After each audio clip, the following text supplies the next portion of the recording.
The earliest possible inkling of me wanting to do music was probably in the 4th grade. I was like 9. Ladarryl came in and didn't know anything about instrumental music. He was a vocal guy. Actually in the wrong class. He was in the advanced class.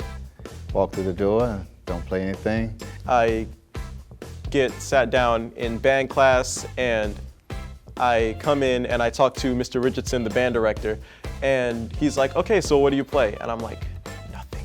I don't play anything. I was in choir and I knew some music theory. That was just about it. I think they call it an intrinsic learner. He can sit in the room by himself and pick up everything.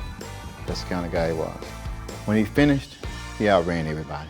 Before the year was over, he was ahead of most other players. He just stayed focused.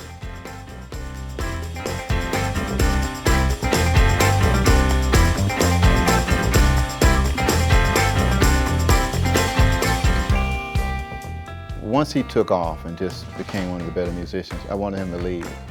You know, during basketball season, I wouldn't go to the gym with the band. I was in the band and say, hey, Ladarryl, run the band. So he put him in a leadership role. And he just grew and grew and grew. He is true to himself.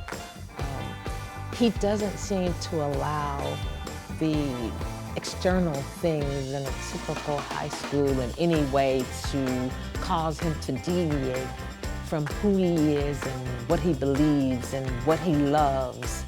And he walks circumspect of all the things that go on around him because he's a person on a mission. This school has quite a history, and the biggest part of that history is music. If you haven't noticed all the trophies on the lockers when you were coming in and all the trophies over there, the banners up here, the pictures of 500 people just marching down the street with a few drum majors and majorettes out front. You know, I realized at some point that Westwood has a legacy and somebody has to carry the legacy on. I felt like I could do it and I felt like I should do it. Clark Kent and Superman, 2 different people. That's who Ladarryl is when he started doing music. You can see it happen to him.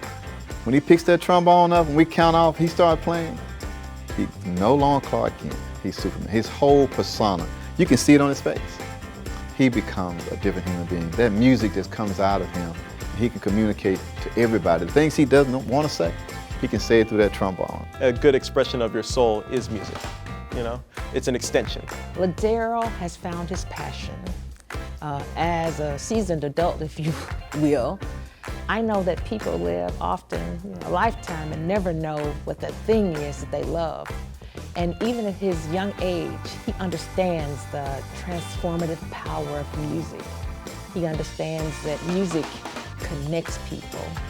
It's a language everybody can speak. You know, you might not be able to express how you feel with words, but you can always do it through music. Like, there is no barrier. I see Ladarryl as being that person who will be able to come back and not only give to our city in those traditional, productive kind of ways, but also he'll be able to feed that lifeline of music and soul and the heart of what Memphis is. I think he represents and embodies all of that. Memphis was like that. You know, just those young musicians, man, Hank Crawford, you know, Isaac Hayes, those guys get together in a room, man, wonderful things can happen. And we want that to happen with Ladarryl. And Ladarryl is one of the guys who can do that, because he's written some things for some of the other band members. Say, come over here with me, man, let's play this. I said, what's that? I just made it up. And that's what we want Memphis music to be. There's some guys getting together and say, hey guys, let's do this. Make Memphis proud. Ladarryl has soul, and we are 901. I am soul, and we are 901.